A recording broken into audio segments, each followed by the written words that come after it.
periodista barbateño Luis Rossi, un periodista que es polifacético, porque lo mismo lo podéis ver haciendo carnaval, que es un experto del tema, que trabajando en distintos medios locales, que ahora como aquí escribiendo un libro que él nos va a contar cómo surge y de qué trata, ¿vale? Después al final de la comparecencia de la presentación podéis incluso charlar con él o preguntarle, incluso adquirir algún libro que le ha traído algunos ejemplares, ¿vale? Si os gusta.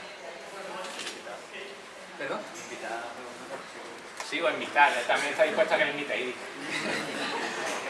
Bueno, para empezar, si os parece, podríamos hacerlo como un formato entrevista, habíamos pensado, ¿vale? Le iremos preguntando si a lo largo de su intervención se os ocurre algún tema o alguna propuesta que queráis hacer, podéis hacerlo sin problema, ¿vale? Levantamos la mano por seguir algún orden y vamos interrumpiendo, que no hay que esperar al final si lo deseáis.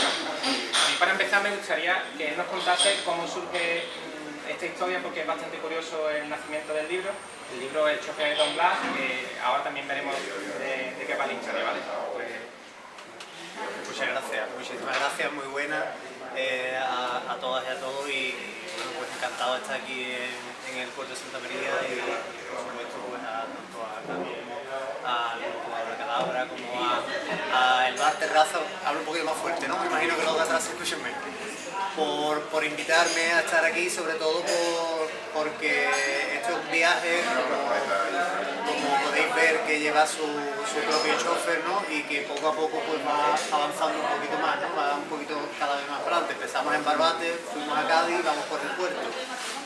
No sé si pasaremos por Jerez, por Sevilla, pero lo cierto es que vamos avanzando poco a poco en esta ilusión o en este sueño que era el de poder hacer una novela, dejar la empresa y estar, ¿qué me voy a decir a mí, ¿no? He estado hoy aquí en este lugar para charlar y para hablar de ella precisamente. Me comentaba que cómo empezaba. Yo pues como periodista llevo unos cuantos años ya trabajando, pero sí es verdad que a nivel literario había hecho cosas tipo exaltaciones, pregones, aquí mi amigo Antonio, pero nunca había llegado a escribir algo más allá o más largo, ¿no? Como era una novela, y lo tenía en mente. Lo que ocurre es que un día, hablando con una sobremesa, ¿no? Bendita sobremesa, que no se pierdan esos momentos en familia, con mi padre, por cierto, que está ahí también acompañándome, pues hablando de un tema, él me dijo que había alguien en Barbate que vino durante o después de la guerra y que se descubrió con el tiempo que había sido chofer de Blas Infante. Blas Infante es una figura que yo creo que la tenemos como un icono, ¿no? Es un icono, pero creo que de alguna forma que lo tenemos como algo romántico, de una idealizado, ¿no? En un momento dado, y nos faltaba la figura, o nos falta la figura más humana de él, ¿no? Que era precisamente lo que él reivindicaba, ¿no? Eso de mi andalucismo antes que andaluz es humano, decía el propio, mi nacionalismo, perdón, antes que andaluz es humano, decía el propio Blas Infante. De alguna forma yo lo que he hecho es, entre comillas y convenientemente, bajarlo a la tierra, por decirlo así, de ese pedestal en el que muchos lo tenemos, sobre todo la gente de Andalucía, por lo que fue, pero sobre todo contando una historia en parte, bueno, pues ficcionada, ¿no? Lógicamente, porque esto es una novela, pero con mucho de realidad, mucho de verdad. Voy haciendo un poco paralelismo entre lo que es, lo que puede ser y lo que pudo ser aquellos años. Y como decía, pues mi padre me contó esa historia, y como nosotros los periodistas siempre estamos ahí buscando un poco historias, nunca me lo he dicho, pues, que te voy a contar, ¿verdad, Teresa? Pues no, se me vino en mente eso. No pude hacerlo más allá, pero sí que, bueno, por temas de trabajo al final me quedé parado, no estaba trabajando, y me puse a hacer algo que creo que es muy importante, que es dejar a un lado las redes sociales y de alguna forma ponerme a escribir. Y bendito aquel día, ¿no? Bendita aquellas noches que no ya de un folio en blanco, sino casi de la nada, pues empecé a trabajar. También es cierto que contaba con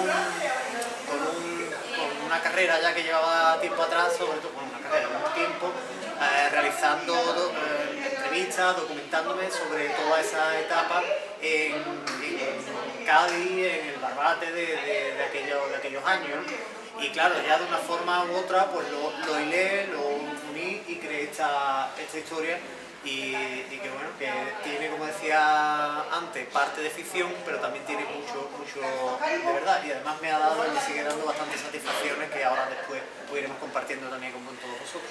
Bueno, es una obra de ficción que trata sobre la memoria histórica también, que por cierto nos he presentado antes a Julia, que está a mi izquierda, Julia González, que es cantadora del puerto, que después nos va a interpretar alguna pieza musical, ¿vale?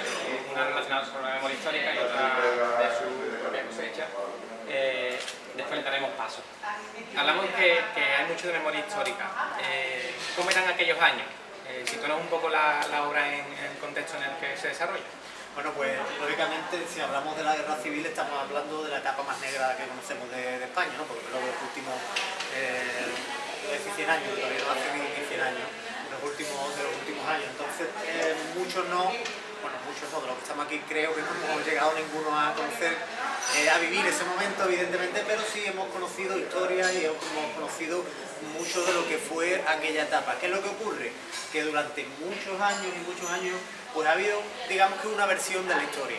En muchos lugares, tanto aquí en el puerto como lógicamente en Barbate, y en todos los sitios ha habido de alguna forma una versión de esa historia que pasó, ¿no? y que la otra se ha ido poco a poco silenciando, tapando, hasta que de un tiempo a esta parte pues sí se ha podido ir recuperando, entre otras cosas por la memoria de esas personas que necesitaban de alguna forma contar lo que fue aquel tiempo, y así hablamos de gente que vivió, ¿no? Que vivió y que sufrió aquella etapa. En Barbate, por ejemplo, por situarnos un poco, en Barbate lo que ocurre es que, bueno, pues digamos que la guerra le pilla, o el levantamiento, el alzamiento de los sublevados le pilla con todo el trabajo hecho, por decirlo de alguna forma, es decir, todo el trabajo hecho porque no hay absolutamente ningún tipo de problemas para, digamos, unirse a ese grupo de sublevados, bueno, decimos la gente del pueblo, decimos la gente de allí, que gobernaba un poco, ¿no? Entre otras cosas, Barbate era un municipio, una aldea, perdón, dependiente de Vejer, con lo cual dependía evidentemente de Vejer, ¿no? Como a la hora de ser gobernada. ¿Qué es lo que ocurre allí? Pues que sí hay justo antes, un asesinato, que también viene en el libro reflejado, un doble asesinato, que es lo que un poco le pone ya a la gente de Barbate en aviso de lo que puede venir, y ocurre el 12 y el 13 de julio. Yo siempre digo que puede ser casi las primeras víctimas de la guerra civil, porque fueron gente de Falange los que perpetraron ese asesinato, ese doble asesinato. Esto está constatado y está registrado también, incluso en la biblioteca están las crónicas tal cual escritas, como gente procesada y demás, pero bueno, se quedó un poco de aquella forma. Pero sí es cierto que ya todo ese trabajo estaba hecho, ¿no? ¿Qué es lo que ocurre entonces? Pues ya la historia queda como que a partir del 36 y sobre todo en el 38, Barbate se independiza de Vejer o se segrega, ¿no? Que es en concreto como se le digo, y a partir de entonces, del 11 de marzo de 1938, Barbate ya es un municipio independiente, con lo cual ya funciona por sí mismo. Se decía que Francisco Franco fue el fundador de Barbate. Desde bueno, pues casi 50 años antes ya Barbate se estaba formando como un municipio que aspiraba mucho más, y de hecho se hablaba de esa independencia de Barbate, que aunque llegaría puntualmente o casualmente en el 38, pero antes ya se estaba trabajando en ella. Voy a todo esto a colación por un poco situarnos en ese contexto, y es que en el libro el primer capítulo que se narra es un poco el preámbulo, y lo que yo quería era situar a la gente en lo que te va a llevar en la novela durante todo el tiempo. ¿Cuál es el leitmotiv de la novela? ¿Cuál es siempre el leitmotiv? Un término muy cinematográfico, ¿no? Pero bueno, me gusta. Yo como voy a caballo entre una cosa y otra también, lo que va siempre rondando todo el tiempo en la novela es el miedo. El miedo, que es lo que a esta persona le va moviendo, primero para salir del sitio donde está y después lo que ocurre en el sitio donde va. Bien es cierto que esta persona, este chofer, pues existió en la vida real, hay que decirlo, tiene una historia detrás, pero claro, bueno, de alguna forma yo quería ficcionarlo también, ¿no? Y es el personaje que me da a mí para hacer toda la trama, ¿no? Toda la historia. pero esa persona, después hablaremos, sí existió y además, bueno, pues también tiene tenía esas historias vivas junto a Blas, vividas junto a Blas Infante. Eso te iba precisamente a comentar. El libro lo prologa Juan... Perdona, yo me enrollo, tú me cortas cuando quieras. El libro lo prologa Juan José Tellez, para quien no lo conozca, ahora preside el Centro Andaluz de las Letras, aunque eso da un sello de la calidad que tiene esta obra.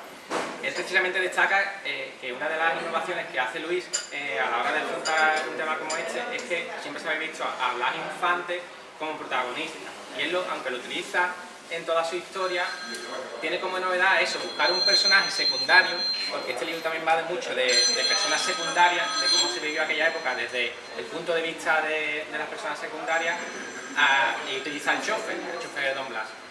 ¿Por qué? Me gustaría preguntarle, no sé si os pasará a vosotros cuando leáis la obra, ¿por qué se decanta precisamente por esa figura y por esa manera de contar la historia? Olvidando un poco a los protagonistas principales y yendo a las historias que siempre hay detrás. Bueno, en este caso, como ya dije al principio, porque parte de mi idea, ¿no? Parte de esa historia que me comenta mi padre, ¿no? De cómo un chofer de Blas Infante llega a Barbate. Para mí es lo que yo soy de allí, evidentemente, pues claro, es lo que me deja un poco, sobre todo impresionado, en no saberlo antes, ¿no? De cómo alguien que ha trabajado con Blas Infante, que estaba allí en Barbate, cómo no conocía yo esa historia, ¿no? Pero claro, también porque para hablar sobre Blas Infante, eso tiene mucho peso, ¿no? Para hacer cualquier obra, o no ya biografía, sino una novela sobre Blas Infante, eso hace falta, sobre todo, aparte de tener un gran conocimiento, tener la valentía suficiente para poner a él en primera fila. No es que no tenga la valentía, tampoco se trata de eso, pero sí es verdad que me apetecía mucho que Blas Infante fuese precisamente el chofer de la obra, no sé si me he explicado, el hilo conductor, ¿no? de esa obra. Siempre está presente a través de esas historias que le vienen, porque esto parte, hay que decirlo, o sea, la historia parte muy poquito, dura unos días, digamos, reales, y donde parte es tras el asesinato de Blas Infante. A partir de ahí la historia pues va surgiendo y es como esta persona, este protagonista sale del lugar donde se encontraba para irse y para entrar en Barbate. Allí conoce a otro papel secundario, en este caso, que tiene la novela, que es uno de los grandes desconocidos, que seguramente yo hable del conde de Barbate aquí, y a mucha gente, si no decía a todos, no suena absolutamente de nada. El conde de Barbate no era un condado. Yo siempre digo que Barbate es como Barcelona, tenía puerto, tenía mar y tenía un conde, salvando la distancia que está muy lejos de Barcelona. Pero bien es cierto que el conde de Barbate es un título nobiliario que se le da a una persona, a un aristócrata, que era un empresario que era de Valencia, pero vivía en Barbate y heredó una industria que él la potenció y la triplicó de beneficio, que era la industria almadravera. Ya ahí nos vamos centrando más en lo que significó realmente esta persona para un lugar como Barbate, pero no solo Barbate, porque tenía empresas, tenía en Isla Cristina, en Cádiz, y bueno, formaba parte de ese consorcio nacional almadravero, que seguro que a los que conozcan un poco el tema les sonarán, que era el conglomerado que formaban las empresas dedicadas al mundo del atún. Este hombre, como digo, no solo tenía empresas aquí en España, sino también en Génova, y por ahí es donde él pues bueno, pues va circulando también esta historia. No solo eso, sino que además fue diputado en Cortes durante 9 años, además formaba parte del Banco Nacional y era íntimo amigo, de hecho fue uno de los pocos que lo despidió, del monarca Alfonso XIII, con lo cual este hombre, el conde de Barbate, tiene un papel desconocido completamente en la historia, pero bueno, pues, es uno de los grandes personajes de aquella España. No solo eso, y aquí viene la parte que nos toca directamente, y es que él formaba parte de un grupo, o sea, era accionista de un grupo que se llamaba La Papelera Española, que tenía varios periódicos, uno de ellos El Sol y La Voz, que tenían cabeceras en Madrid, y bueno, pues tenía bastante tirón, por decirlo así, ¿no? Era de los más vendidos durante esa etapa. Ya después cambió incluso a la cabecera, se hizo el Estado, se hizo con esa cabecera, con la cabecera del Sol. Y aquí hay muchos recortes, muchas historias que se van contando en paralelo y que tienen su parte de, como decía antes, de realidad, y que las voy contando. Ya me digo que estaba contando. Nada más, nada respondido. Nada, si no volvemos al tema. Como él dice, hay titulares de prensa y recortes de la época que van documentando el libro, porque aunque no deja de ser ficción, como él ha dicho, es una obra que tiene su peso histórico. Precisamente ahí, otro de los factores que habría que destacar del libro es que él aborda el tema.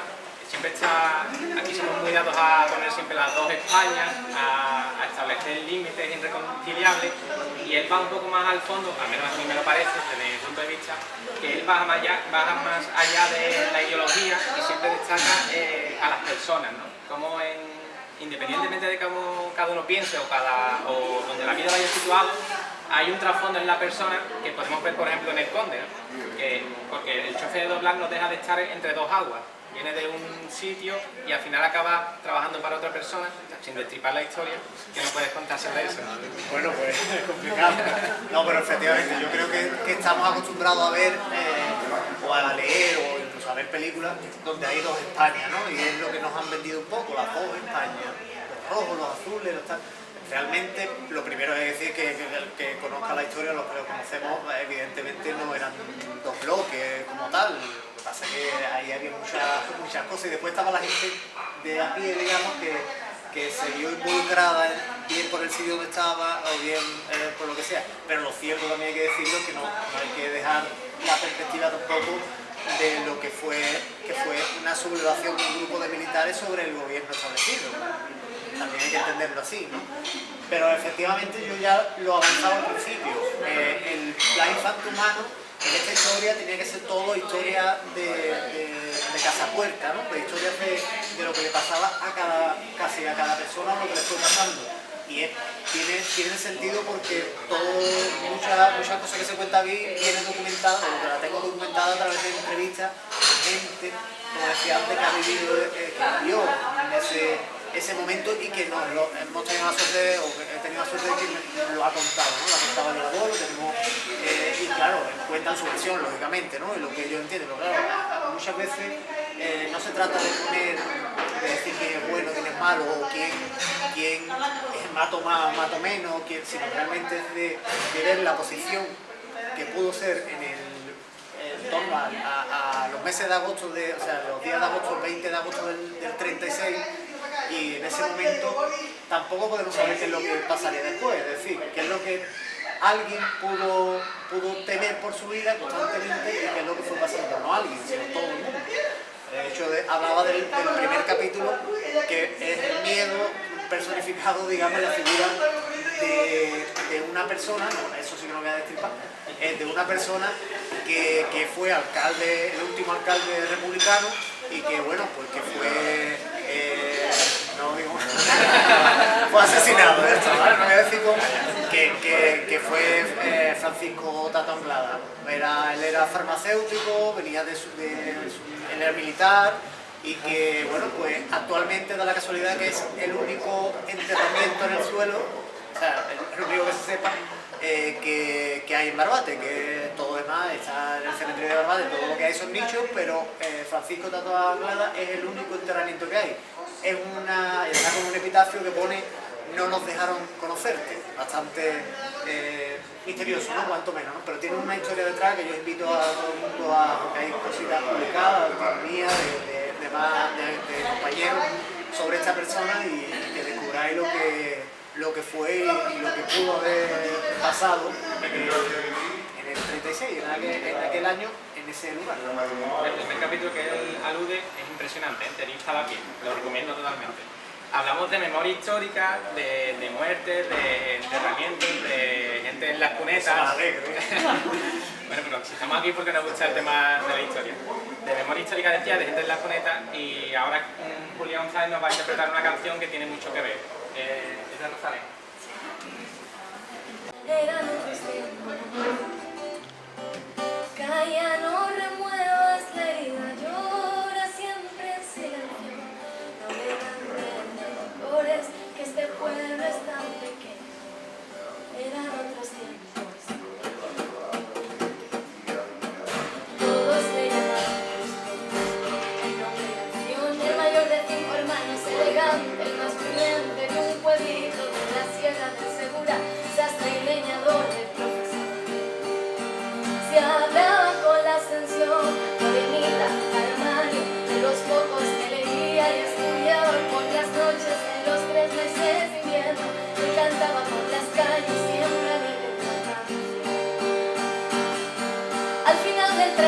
18, son llamados a la guerra. La generación más joven, la quinta del biberón, se subieron al camión como si fuera una fiesta.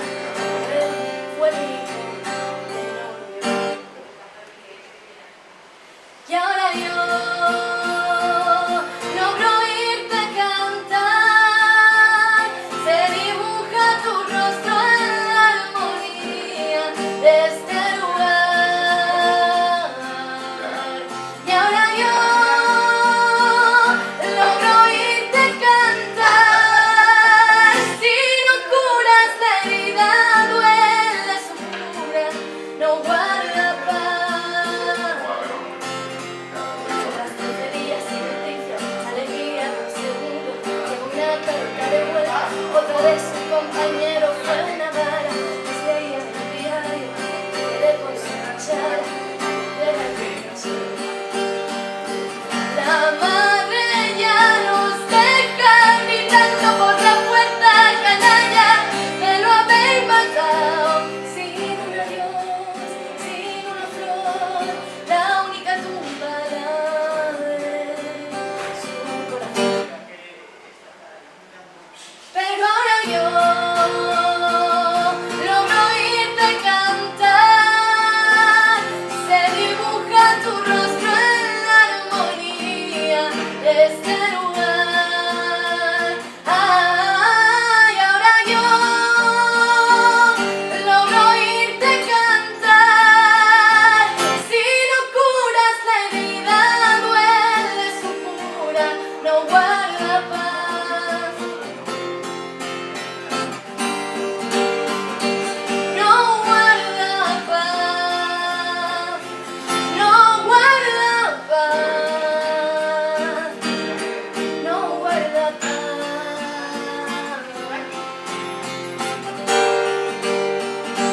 No guarda paz, no guarda paz, no guarda paz.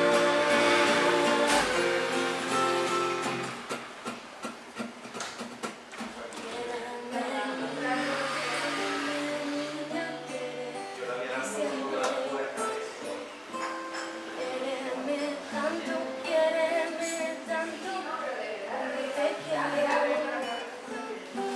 A cambio de eso, yo te daré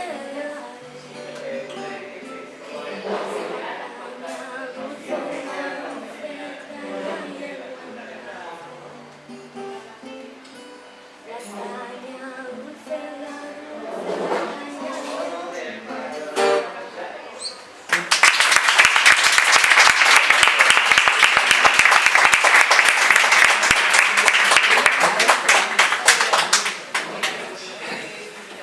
Bueno, después de la magnífica interpretación de Julia, seguimos hablando un poco del libro. No, que sigas eso. Intentaremos estar al nivel, ¿no? Entonces, bueno, habla de ella, la canción habla de cuidar, de curar las heridas. Historias como esta siempre dejan heridas abiertas. En Barbate habría muchas, e incluso contábamos antes de preparando esta intervención que había gente que incluso estaba buscando quiénes eran los personajes que aparecen aquí reflejados. Si nos puedes contar un poco sobre este tema. Sí, bueno, lo primero antes de eso, esta canción de Rosalén yo creo que es que transmite perfectamente, en mi caso, todas esas entrevistas que yo hacía, que de alguna forma todo el mundo tenía casi la misma estructura, ¿no? Siempre contaba la misma historia y gente que tiene, bueno, pues hermanos, familiares, tíos, padres, pues que no saben dónde están, ¿no? Algunos sí, pero la mayoría de ellos no tenían ni idea. Y precisamente Rosalén creo que es una historia que además después le ha venido no sé si era la abuela o la tía, y buscaron de alguna forma y de alguna forma saben dónde está precisamente este hombre, ¿no? Justo, ¿no? Donde puede estar enterrado, en qué fosa común puede estar enterrado, pero sí es verdad que lo tenía localizado, localizaron. Es una historia silenciada en la familia, que no hable del tema, ¿no? Que dice que es un pueblo muy pequeño, pues imagínense en aquella localidad, ¿no? En el Barbate de aquellos años. Y en cuanto a lo que me decía que se me diga. Hablábamos de cerrar heridas. Exacto.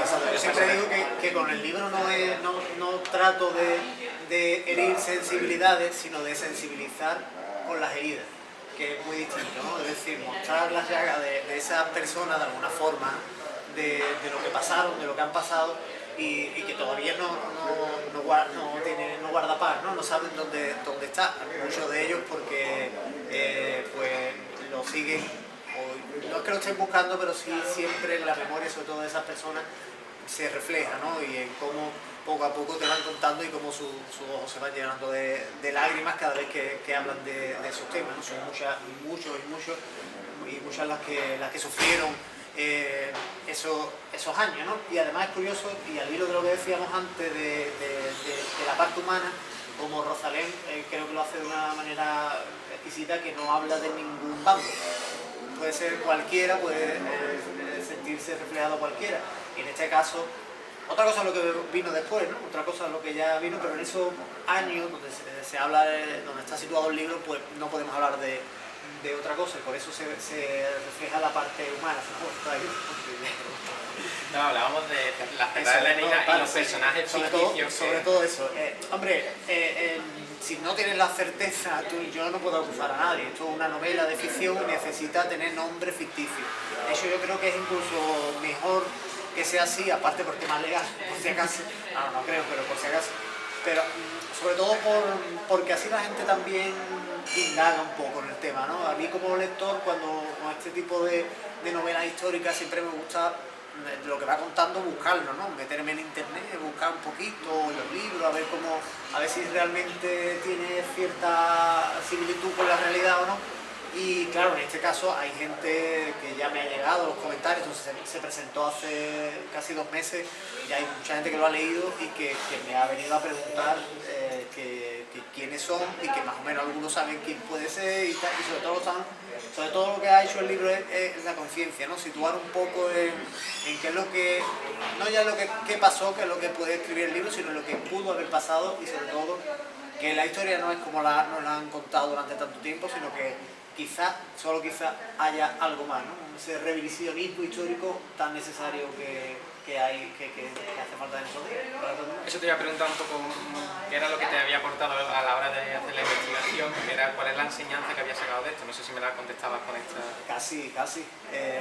Bueno, a la hora de la documentación, porque ya digo que el libro ya venía con algo detrás, ¿no? Que yo ya eso lo tenía realizado, pues me ha dado bastante satisfacción a nivel personal de gente que casi ha venido con las lágrimas en los ojos. Por ejemplo, aludí antes a ese doble asesinato de los hermanos Carito, que es como Caro Marín, los hermanos Caro Marín, que ahora después contaré alguna cosilla también, como los familiares directos, sobrino nieto, creo que, bueno, nieto, no recuerdo ahora mismo, pero vamos, una persona mayor ya que me contaba, sobre todo me contaba su hija, como ella le contó a los padres sentados allí en el sofá, le fue narrando todo el libro como si fuera una radio antigua, ¿no? Y de alguna forma te imaginas tú con algo que tú has hecho sonando en una casa pues contándose a 2 personas mayores y llorando como me decía, ¿no? Y vibrando, riéndose, porque el libro también tiene mucho humor y no es necesariamente humor negro, pero sí es un poco para aliviarnos de esa tensión, ¿no? De esos momentos de miedo que tienen, pues un poco va jugando con el humor. Y sobre todo hay una cosa que está por encima incluso de todo eso y de cualquier tema relacionado directamente con el libro, y es que el hecho de hablar yo de alguien como era el chofer de Don Blas y casi no saber nada de él, y sin embargo, gracias al libro, he podido conocer a la familia, en concreto a su hija, ¿no? Que está aquí, por cierto, acompañándonos, y que ella, pues, cuando se enteró de la historia, pues me abrió la puerta de su casa y estuvimos hablando, estuvimos charlando y sobre todo cosas y paralelismos y casualidades que me ha dado también, ¿no? Que como casi sin yo conocer cómo era el chofer, pues describo al chofer y me enseñó ahí una foto y se me puso los vellos de punta, ¿no? Al comprobar que casi era idéntico y como esas unas cuantas cosas que me fue comentando y que se da lo que es la relación entre la infante y el propio chofer, que por cierto se llamaba Tomás. Y que por cierto, dicho sea de paso, pues me contó mucho más cosas que lo mismo tiene en una segunda, en un segundo libro. Otra también de los méritos de Luis es haber creado su propio género incluso, ¿no? El denominado, ya para los anales de la historia, thriller almadravero. Siendo uno de sangre roja salvaje de Almadraba, pues de alguna forma bueno, realmente habla de la almadraba, ¿no? Del tema de la almadraba se sitúa con ese conde, ¿no? Con ese dueño y señor de las almadrabas de Barbate y que claro, se sitúa en ese lugar, ¿no? Y precisamente la portada del libro de alguna forma pues va emulando esa fábrica, ¿no? Esa fábrica donde se realizaba no solo lo que era la llegada del atún, con lo que hoy conocemos como el ronqueo, ¿no? El despiece del atún, sino que además pues allí en Barbate era toda una industria, ¿no? Se hacían las latas, estaban las tinajas de aceite, estaba todo, que tiene mucho que ver con otra historia que ahora contaremos también, si te parece, referente y que hace referencia al libro, ¿no? Pero de alguna forma pues tenía que estar situado en ese contexto y también para que, engañando, mis asesores de marketing, que no tengo, pues también de alguna forma es enmarcarlo en algo que aunque no existiera, pero que ya empieza a sonar de alguna forma y que bueno, pues este ha sido el primero. Por destacar cosas del libro, si conocéis un poco a Luis, que le gusta el mundo del carnaval, hay un poco aquí de humor de carnaval metido ahí entre un thriller, porque no olvidemos que aunque cuenta la historia, aunque cuenta historia, no deja de ser un thriller, que te va poniendo los vellos de punta, que te va metiendo miedo del cuerpo como enseñaba, pero siempre con ese toque humorístico. Y aparte, algo que me ha encantado es en la introducción del habla de la tierra, va metiendo el habla de Barbate. Claro, yo creo que los andaluces si algo tenemos de especial es aparte de nuestra forma de ser, etcétera, nuestra habla, ¿no? Como hablamos y como tenemos, que como diría que no es un mal castellano, sino un perfecto andaluz. Yo hablo ahí, incluso se pregunta un poco la historia del que fuera el padre de la patria, ¿no? Que podemos decir que como tal, como es la infancia, que viene la madre, ¿no? Viene la matria, que es a lo que yo hago referencia, y de alguna forma pues ahí es donde se refleja que es el habla. Para mí lo que nos une de alguna forma, lo que nos da vida a los andaluces, aparte de lo que somos o lo que hemos sido durante años, es la forma de hablar y lo que hemos ido aprendiendo durante toda nuestra historia. Y encima, dentro hay mucha lengua, podemos decir, andaluza, ¿no? No solo hay una forma de hablar, es decir, los de Córdoba hablan de una forma, los gaditanos hablamos de otra, incluso con entonaciones distintas. Y claro, nos vamos situando en pueblecitos, en lugares más todavía, ¿no? En este caso, pues en Barbate se habla, o hay unos términos que son muy de Barbate, ¿no? Muy una forma de hablar, y a mí me apetecía mucho que ya que estaba en Barbate, pues hablar. Lo único que yo he introducido, o que eso sí me aconsejaron de alguna forma que se explicase. Claro, que se explicase, que hubiera ahí unas pequeñas anotaciones para que la gente, no solo para que la gente se entere de qué estaba hablando, no sé si me equivoco, pero zarpajazo o cualquier tipo de palabra que es más complicado, y zarpajazo significa caerte, ¿no? No sé si ya depende de si es autóctono o no, pero bueno, lo cierto es que de alguna forma tenía que estar reflejado y para enseñar, es decir, de una manera didáctica, es decir, esto significa esto, viene bien especificado para que nos recordemos, y la gente de Barbate pues también le hace gracia porque es la parte de también un poco de encontrarte con la identidad, ¿no? Con el delito. Yo soy, mi DNI pone Cádiz, pero ¿Te sientes de Barbate? Zaragoza, de Zaragoza. Bueno, antes de pasar, sí que darte una pregunta por darle cabida a la gente, sí me gustaría conocer las anécdotas que has ido diciendo, bueno, después las cuento. Si pueden ser contadas sin destripar... Sí, bueno, claro, es que como decía antes, esto va a caballo entre la ficción o esa historia que yo me invento y la realidad. Estamos la fecha se me va a ir ahora mismo, pero creo que en torno al 21 de agosto y ocurre una cosa en Barbate, y es que, ya lo anunciaba antes, hay un barco que es el Churruca, que llega a Tarifa y después va a Barbate y forma parte del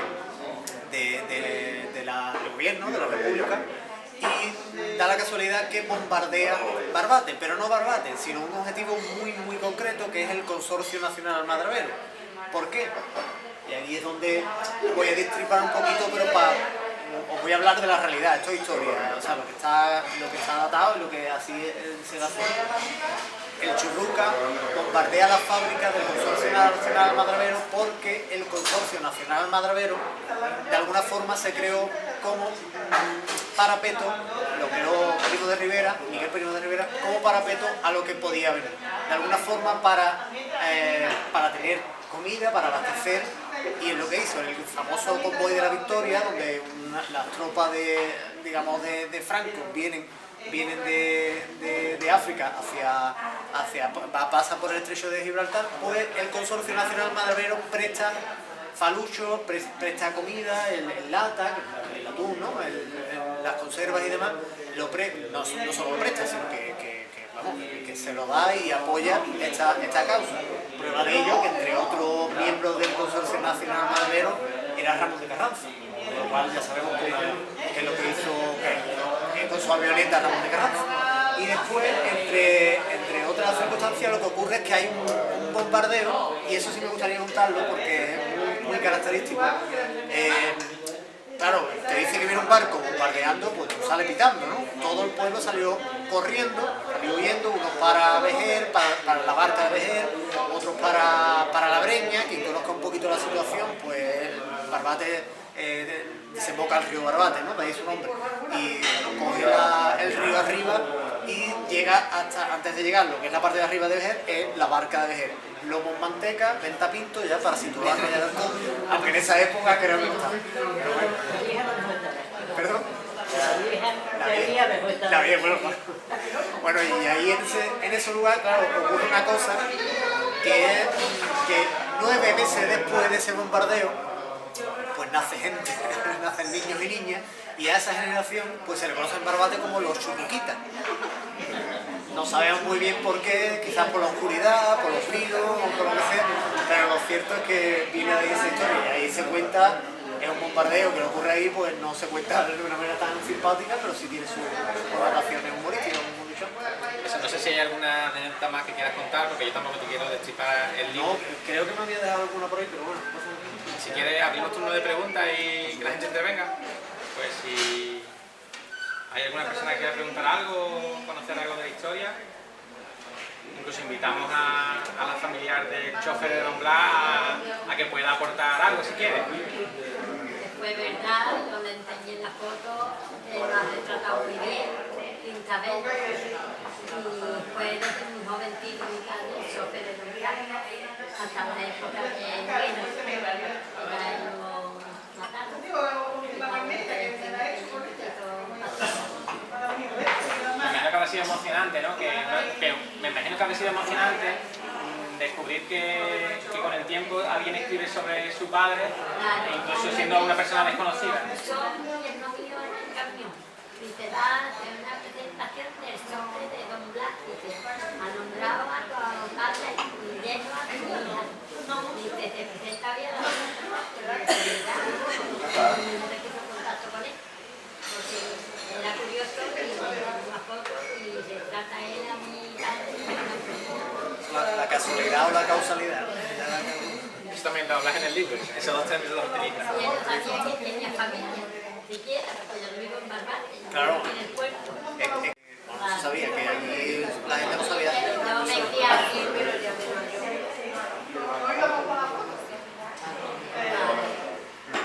¿Usted de aquí? Ah, de Barbate. Malo abunda. ¿He mentido? Sí. lo que hablábamos antes de la memoria histórica, de la gente que está todavía, por desgracia, en fosas comunes y demás, que vamos a hablar del propio Blas Infante.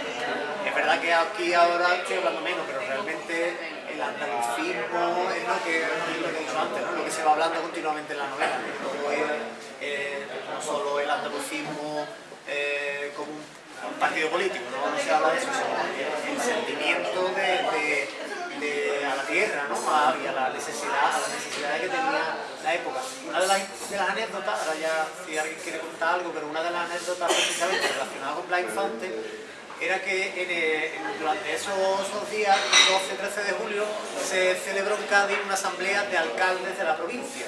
Y el minuto de silencio, o sea, se hizo un minuto de silencio en honor a un barbateño, que en este caso era esta persona que yo he hablado antes, a los hermanos Caro Marín. Uno porque todavía se tenía constancia de que se había asesinado uno de ellos, que murió en el acto, y el otro fue trasladado a Cádiz.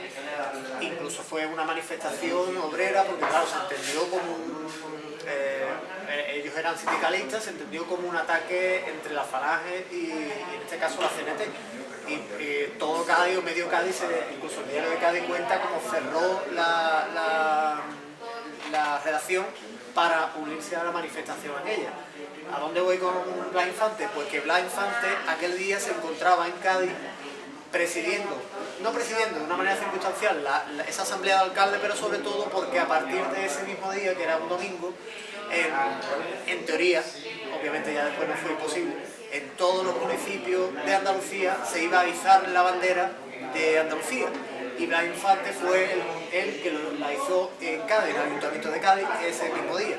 Entonces, claro, un poco la casuística, la casualidad va a ir varando todas esas historias y por un lado a los hermanos Caro Marín, pues casi, bueno, ya fallecidos lógicamente o asesinados, pero meten a Barbate en esa asamblea, ¿no? de alcaldes de aquel año, de aquel día, y además estaba Blas Infante. Es como todo van poco a poco engrasándose, y ya veréis, quien quiera leerlo, quien tenga la posibilidad, pues ya veréis como al final va todo teniendo un sentido también, de alguna forma.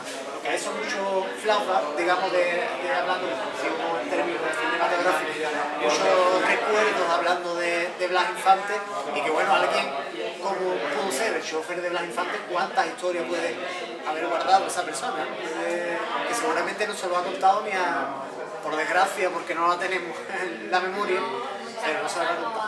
Que supiera íntimamente nos contaba a nosotros, la guerra, yo sabía que había sido, y después le dieron un homenaje. Estábamos secos con Andalucía, Claro, el alcalde de Jerez, que entonces entiendo que era Pacheco. Y le dieron un homenaje por ser música, porque fue de Blas Infante y que estaba acá por el único que podemos vivir de esa época. Sí, porque Tomás, que es el chofer de Blas Infante, se convierte como en el defensor del Santo Grial, ¿no? Lleva el ideario andaluz guardado, la bandera guardada, sin destripar mucho. Es complicado. Sí, complicado. Pero es un personaje fascinante. Lo que sí es cierto es, yo creo, es verdad que aquí ahora mismo está listo con un cacao tremendo, pero es que son, aunque os parezca, y lo es, son pocas páginas, pero está muy concentrado todo, y además yo no quería que fuera más largo porque lo que quería era la tensión constante, todo. El que lo ha leído me lo dice, que cada capítulo acaba con algo que te da pie al otro. Está muy bien porque lo he leído y está estupendo, es que no te aburréis. ¿Alguna pregunta más para el público que quieran conocer algo? ¿Comentar alguna anécdota? Yo lo que sé os lo contesto y lo que no me lo invento, ¿no? ¿Qué cortado? ¿No hay? Pues si parece que intervenga otra vez Julia con un par de canciones, ¿vale? Y ya después si queréis... ¿Pensáis las preguntas? Sí, pues pensáis las preguntas, o si después queréis hablar a título privado o que os firme algún libro, que también está para eso. Él ha venido a hablar de su libro. ¿Qué diría que? Una canción que voy a cantar se llama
que se ilumina me impide imaginar. Y esta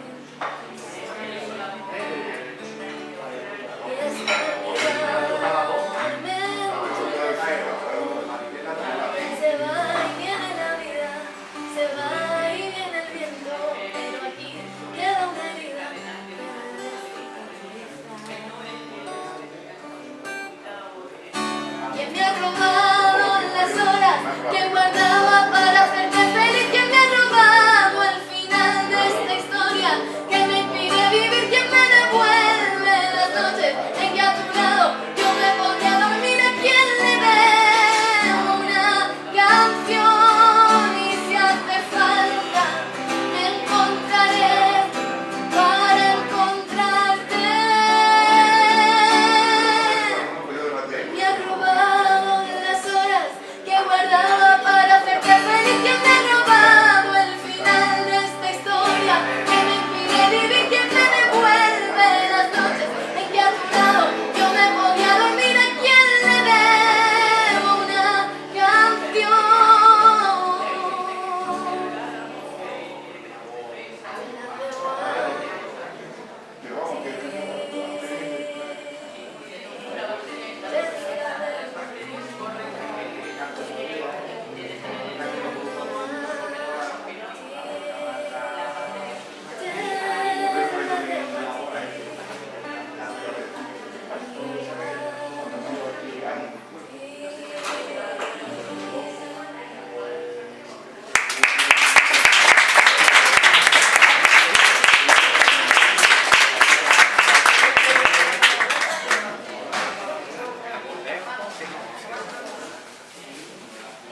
Hay una, con respecto a lo que estaba hablando del andalucismo, voy a intentar hablar un poquito más alto, no sé si por ahí.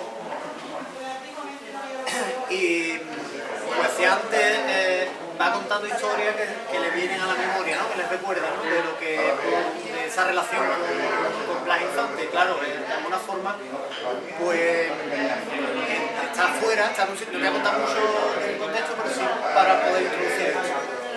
Y él está esperando en el coche y unos niños pues le dan un pelotazo en el balón y hay un poco una trifulca a lo que viene Blas Infante, ¿no? Y voy a hablar un poco, dice, Blas Infante le da a los niños un dinero, ¿no? O Don Blas, vamos a nombrarlo mejor, Don Blas le da un dinero al niño para que compre La Higuerita, que es el periódico que había en Isla Cristina, y además pues para que se compre un balón. Viene a decirle, no, le rompe el cristal y encima le da dinero. Y dice así, hablando en primera persona, dice: no me sentó muy bien aquella forma de compensar al zagal. Después de haber roto el espejo del coche, mientras esperábamos que viniera con aquel periódico que le había encargado, se lo hice saber. Nos rompe el espejo y encima lo premia. Así no aprenderá ese zagalillo nunca. Lo del espejo ha sido un accidente, sin intención alguna, un juego de crío. Pero es que encima le das dinero para que se compre un balón. Y le responde Blas Infante, o Don Blas: le he dado una miseria. Aprenderá el significado de dos cosas esenciales: a compartir y a perdonar. Si los andaluces aprendemos a compartir entre nuestros pueblos y a perdonar nuestras rencillas, créeme que otro gallo nos cantaría. Un poco por ahí va la historia que se cuenta de Don Blas. Una enseñanza que también él se la aplica cuando llega a la pensión a Barbate, con el niño que le trae el mensaje. Un mensaje que tenéis que leer el libro para saber cuál es.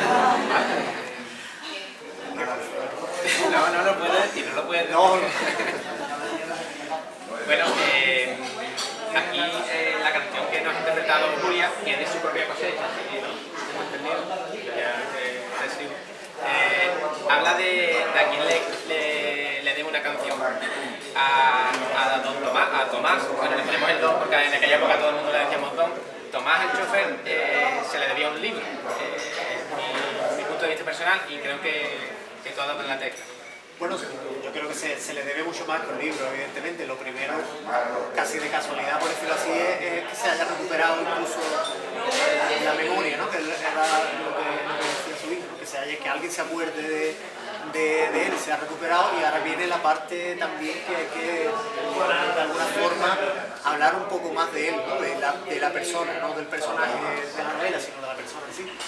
Pero aparte también, como he dicho antes, son muchas historias, yo hablo en unas notas introductorias que yo escribo, pero vamos, que son mero como mías personales, que viene un poco a decir, y ya con esto, si te parece, acabo yo, no, si no hay más que decir, que viene a decir más o menos, me vaya a perdonar que la tenía por aquí, y que viene a hablar de lo que es bueno, pues esas necesidades que tenemos de contar en las historias, ¿no? Y que viene a decir, perdona que se me ha ido, vale, dice, y quién sabe si este punto de partida es una continuación de algo que deberá venir después, precisamente, o si no es más que un sueño erótico del que despertarse enmohecido por los recuerdos. Un trabajo documental que hoy no se ve reflejado en ningún libro y que, si bien se percibe el aura local, engloba más mundo que quizás por no se me ha ido ahí.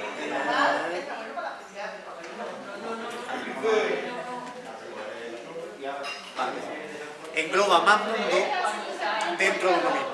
El sentimiento de la tierra se hace patente quizás por no ser más que el reflejo de una sociedad cambiante, desprovista de defensores de lo imposible y licenciados en querencia, porque otra cosa no. Pero de novelas románticas, tiene bastante, aunque se disfrace de historia. Amor por los sueños, por los versos, por los cuentos, por las cuitas no contadas, por los muertos no encontrados, por los silencios gritados, por los recuerdos de cada puerta, por la familia, por la memoria de los que no la tienen, por la memoria de los que no la quieren, por la tierra, por mi habla, por la patria. Se me hace un aplauso.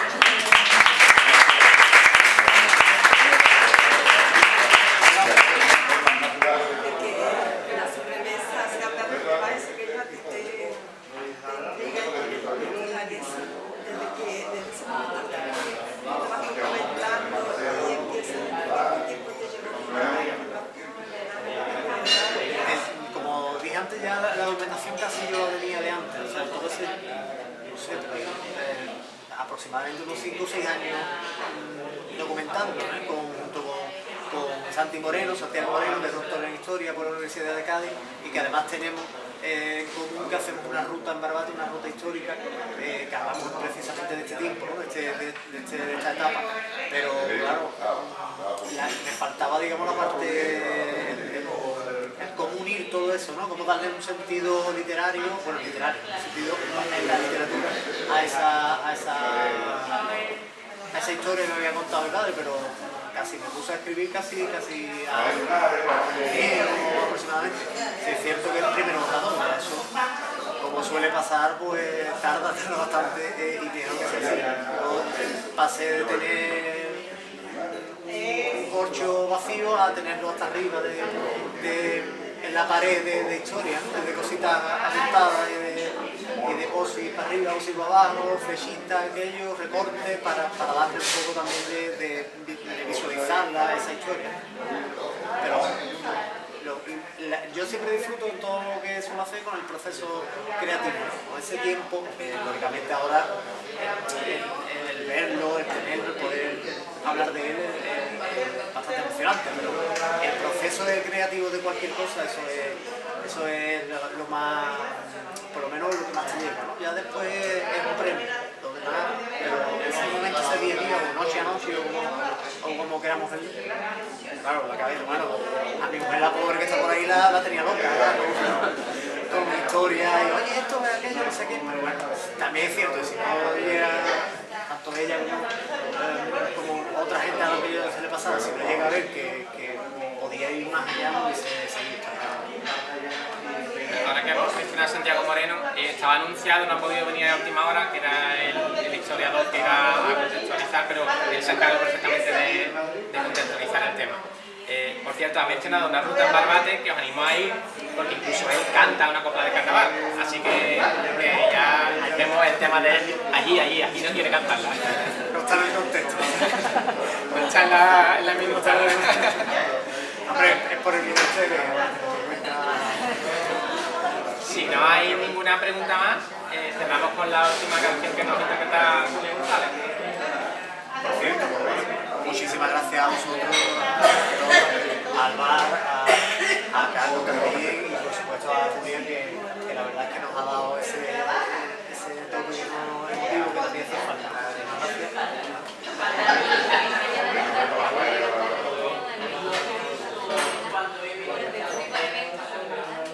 Y esta canción se llama La Curiosidad y es la primera vez que la canto. Gracias.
a Julia y ponemos broche a esta presentación.